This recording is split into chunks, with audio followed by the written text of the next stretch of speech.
Noël o kɔni matigi Yesu ka bangeli nisɔndiya ye don kɛrɛnkɛrɛnnen don wa maaw b'u labɛn ne ka bɛn ni nin don ye.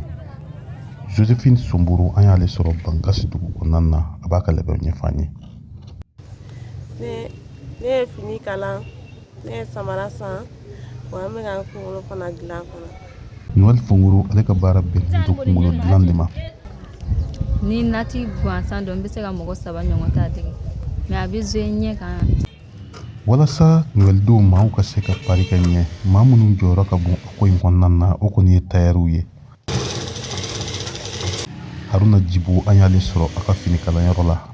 Bon Noël finiw ne ye caman sɔrɔ marché ka ɲi n ye minnu sɔrɔ kɔni yanni Noël don cɛ n'Ala sɔnna ma a bɛ ban hali kelen tɛ to. Tailleur fara kunkolo dilannaw kan bɛɛ lajɛlen kɔni bɛ k'i jeniyɔrɔ fin walasa nin don in maaw ka se ka nisɔndiya sɔrɔ cogo min na. Pasteur José Togo an y'ale fana sɔrɔ église kɔnɔ ale fana bɛ a ka labɛnw na an k'ale lamɛn. An bɛ a kan an bɛ ka Noël ko labɛn san o san Bankasi église bɛ collecte kɛ ka wari fara ɲɔgɔn kan ani ka misi 2 ɲini ka o faga ani an bɛ o tilan ɲɔgɔn fɛ. An bɛ waati min na i n'a fɔ sisan Bankasi sugu kɔnɔnaw kɔni falen don nka lakanabaliya kɔni kɛra sababu ye maa caman olu tɛna se ka nisɔndiya sɔrɔ ni Noël in na Bankasi dugu kɔnɔna na a n'a laminiw na. Komi Sagara ale kɔni ye kalanden mun y'a ka sigiyɔrɔ bila lakanabaliya kama an k'ale lamɛn.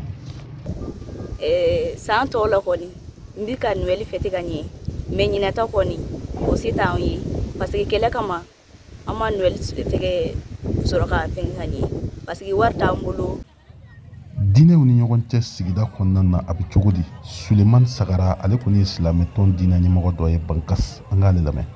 An teriw bɛ yen minnu ye chrétien u b'an invité an bɛ taa an balimaw bɛ yen minnu ye chrétien ye u bɛ dumuni bila ka na an b'a dun an bɛ taa ɲɔgɔn sanbɛ donc vraiment basi foyi t'an cɛ.